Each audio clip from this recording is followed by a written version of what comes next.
Atiende el exministro Óscar Ugarte a esta hora. ¿Cómo está, doctor Ugarte? Bienvenido. Bienvenido, doctor. Siempre un gusto conversar con usted. Muchas gracias. Muchas gracias. Buenos días, Jaime. Buenos días, Patricia. A ver, aquí se combina, como el gobierno bien lo ha dicho, la salud de las personas y la economía de las personas. Y cuando hablamos de la economía de las personas, hablamos del trabajo de las personas, del ingreso de las personas. Creo que eso lo ha entendido la ciencia y también la ciencia económica. En ese sentido, usted como exministro de Salud, ¿qué anuncios espera que el gobierno pueda hacer ahora, entendiendo la realidad? Es decir, en el Reino Unido es muy fácil decir, bueno, lockdown, ¿no? Se cierran todos y el dinero les va a llegar a su cuenta en internet, ustedes fácilmente agarran y hacen sus pedidos por delivery y la vida continúa. En el Perú eso es muy difícil, pero también está la cifra de camas UCI que ya están agotadas al 99%, solo si hablamos de Lima y Callao, y los contagios y las muertes. ¿Qué anuncios espera concretamente usted hoy desde el gobierno, doctor Ugarte? Yo estoy completamente de acuerdo que la realidad del país no es la misma pues que los países desarrollados, ¿no? Una principal explicación de por qué nos golpeó tan fuerte la primera ola es la situación socioeconómica, es decir, el 72-73% en su momento, hoy se sabe que es más del 80%, tiene empleo informal, que vive en el día a día. Por lo tanto, las medidas extremas simplemente en determinadas zonas o regiones no se cumplen. Entonces, ahí lo que hay que alternar es lo factible con la realidad que permita canalizar, minimizar al máximo, apelando digamos, a la conciencia de la gente, y en determinadas zonas se puede ser más restrictivo por los riesgos altos, ¿no? Entonces yo creo que hay que hacer una combinación, porque la otra causa de lo que fue la primera ola, la debilidad del sistema de salud, lamentablemente no se ha fortalecido en la medida en que por lo menos fue ofrecido. Yo estaba recordando, por ejemplo, el discurso de investidura del presidente del Consejo de Ministros, Martos, del 11 de agosto, que es muy claro y muy preciso. Yo estaba plenamente de acuerdo con eso, porque orienta dos cosas. Uno, si bien es las medidas en la comunidad, evitar las concentraciones, el distanciamiento social, la mascarilla, incluso se ofreció las máscaras faciales, una cantidad importante a distribuir en los medios masivos de transporte, fortalecer el primer nivel de atención, con personal, con recursos, con mantenimiento de esto que se llamaron los centros de atención transitoria y equipos de atención rápida, pero de otro lado fortalecer los cuidados intensivos. En ese momento se dijo que teníamos 1.600 camas y que se iba a incrementar a 3.000. Pero lo que vemos ahora, la información oficial es que tenemos 1.400 y tantas camas, o sea, al contrario hemos retrocedido, ¿no? Así es. Ahí hay un problema serio y yo creo que hay que retomar.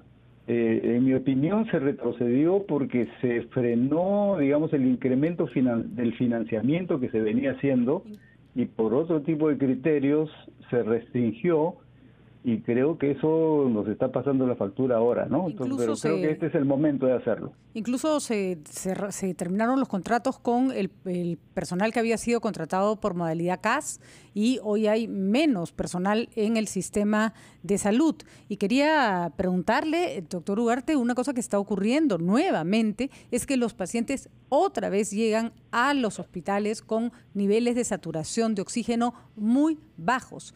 Hay cantidad de pacientes que llegan y tienen que ser hospitalizados. Le dejo planteada la pregunta sobre cómo evitar esto para que los pacientes puedan ser tratados antes de tener que ocupar una cama en un hospital y, lo que es peor, una cama UCI. Vamos a una pausa y seguimos con el doctor Óscar Ugarte.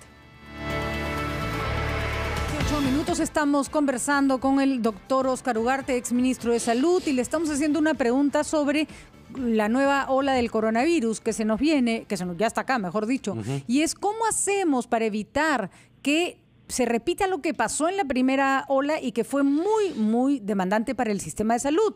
Y es cada vez que llegaba alguien con coronavirus, en la mayoría de los casos se necesitaba tratamiento de oxígeno y se necesitaba internarlo y a veces hasta darle una cama UCI. ¿Por qué? Porque la saturación de oxígeno con la que llegaban era muy baja. Se ha estado repartiendo pulsioxímetros, en algunas zonas 8.000, en otras 10.000. La iniciativa parece buena, pero no parece que sea una estrategia masiva. Ni siquiera hay una campaña de comunicación de cómo utilizarlo. ¿Cómo debemos subsanar esa situación, doctor Ugarte? A ver, lo que aprendimos en la experiencia de la primera ola es que había que hacer un diagnóstico temprano, sobre todo en el primer nivel de atención.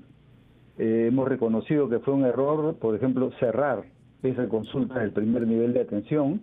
Y lo que había que hacer era más bien descentralizar para evitar la congestión de las personas en la consulta. Pero fortalecer el primer nivel de atención y para eso poner personal ahí con la capacidad de hacer el diagnóstico adecuado y obviamente con los instrumentos para el diagnóstico es fundamental. ¿Por qué?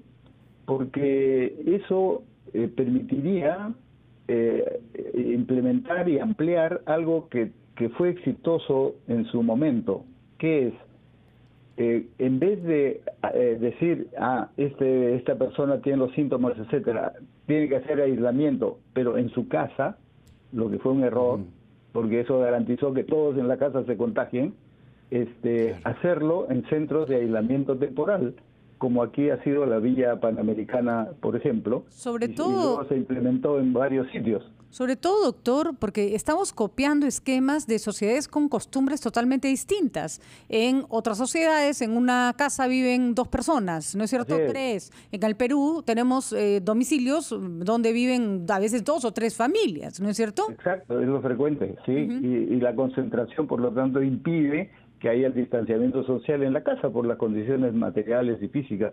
Entonces, aislar a los pacientes en centros de aislamiento temporal es una buena alternativa.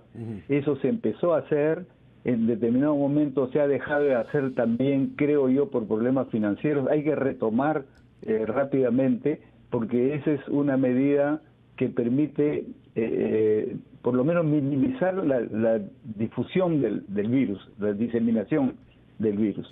Pero creo que eso, aparte, además de dar un tratamiento adecuado y evitar que se pase a mayores y que pase, por lo tanto, a la demanda de oxígeno, que fue la presión mayor, digamos, que se vio entre julio y agosto, lo que debe ir de la mano también es con estos hospitales transitorios, que también se implementaron, y eso permitió ampliar numerosas camas. En el discurso del Premier Martos, en su momento, se hablaba de esto, pues decía, los centros de aislamiento temporal, que eran 91 y iban a pasar a 466 este año, o sea, el 2020. Que yo sepa, no se ha hecho eso. No se ha cumplido. Doctor Ugarte. Lo que sí tenemos, sí. Déjeme acotar, porque eso sí ha sido una ganancia, son plantas de oxígeno. Claro. Y eso ojalá se pueda, con camas adecuadas, con atención adecuada, reducir el impacto de acuerdo. Tan grave. Doctor Ugarte, a ver, pero lo que estamos viendo y viviendo en estos momentos es una situación de cifras en aumento, ¿no? Sí. De crisis en las unidades de cuidados intensivos. Entonces, tal parece, y usted lo sabe muy bien, mejor que nosotros, hay que tomar medidas urgentes en este momento, sobre todo para frenar la curva que está inevitablemente en ascenso, con un sistema de salud a un pelo de colapsar, así. Entonces, yo le preguntaba al principio, ¿no? Tenemos una experiencia de una cuarentena generalizada en la que comenzamos a ciegas y nos fuimos 5 meses. Eso hoy es inviable. Sin embargo, aunque con dolor, evidentemente, hablando en nombre de muchos peruanos, cabría la posibilidad, es decir, no se debería descartar la posibilidad de una cuarentena generalizada solo por 15 días, es decir, solo por 15 días para darle soporte nuevamente al sistema de salud que, repito, en este momento está a punto de colapsar a nivel nacional, con lo cual tendríamos, después de esos 15 días, pero solo 15 días, no 5 meses, sino 15 días de verdadera cuarentena, darle nuevamente el soporte técnico y el soporte humano, médico, a el sistema de salud para que vuelva a la vida normalmente o parcialmente regresar, digamos, a una cierta normalidad? Mire, la vez pasada, cuando se hizo la cuarentena generalizada, se produjo un fenómeno único en América Latina. Decenas de miles de gentes migraron de Lima hacia sus regiones. Todos nos recordamos, sí, las fotografías, las filmaciones por las carreteras, cargando. Eso fue en abril. No, eso fue en mayo, junio. Fue consecuencia de este cierre total, porque es justamente esa gente, nuestros conciudadanos que tienen que trabajar día a día, que ya no tenían esa posibilidad, entonces fueron a refugiarse a sus lugares de origen. Pero eso lo que significó en su momento, aparte del sacrificio de cientos de miles de personas caminando por 600, 700 kilómetros o 800, fue que se diseminó el virus a la sierra, al sur, donde todavía no había. Entonces, yo no creo que una cuarentena generalizada sea efectiva, porque las condiciones sociales no lo permiten, digamos, ¿no? Pero sí creo que debe ser focalizada. Ahí en los sitios donde es más crítico, y eso se sabe por justamente la tendencia, porque el promedio nacional es una ficción, ¿no es cierto? Son promedios regionales que se suman y dan un promedio nacional. Entonces hay que actuar ahí en los sitios donde es más crítico, y esto creo que sí se puede hacer combinando con los otros factores de incrementar la oferta, que es lo que hay que hacer y donde creo que hemos sufrido un retraso en los últimos meses, ¿no? Y eso tanto en el primer nivel de atención como en la atención hospitalaria, con los hospitales transitorios y la implementación de camas UCI. Yo estoy de acuerdo que no es tan sencillo implementar camas UCI, pero ya el diagnóstico estaba claro, había que pasar de 1.600 a 3.000. Claro. Yo creo que esa tarea sigue pendiente, y eso hay que hacerlo ya. Porque lo que estamos viendo por las cifras es que no estamos en 1.600, hemos retrocedido un poquito, estamos en 1.400 y tantas. Yo creo que eso se puede hacer, creo que no hay que escatimar esfuerzos en recursos financieros para ese fin, porque eso es lo que nos permite llegar hasta la vacuna que nos pueda prevenir de mejor manera, y creo que eso es lo que hay que tratar de lograr. Muy bien, doctor Ugarte. Ayer el ministro Mendoza decía en el Congreso que había dinero para enfrentar la pandemia, y al mismo tiempo la señora Massetti decía que estaban con un sistema de salud precario. Bueno, combinemos ambos discursos, que el MEF le pase la plata al Ministerio de Salud. Todo encaja. Hay plata, pues, sistema de salud precario, entonces listo, a comprar. Exactamente. Que conversen y que se pongan de acuerdo sobre lo que hay que comprar. Muchísimas gracias al doctor Ugarte, y nos vamos a una pausa, Eder.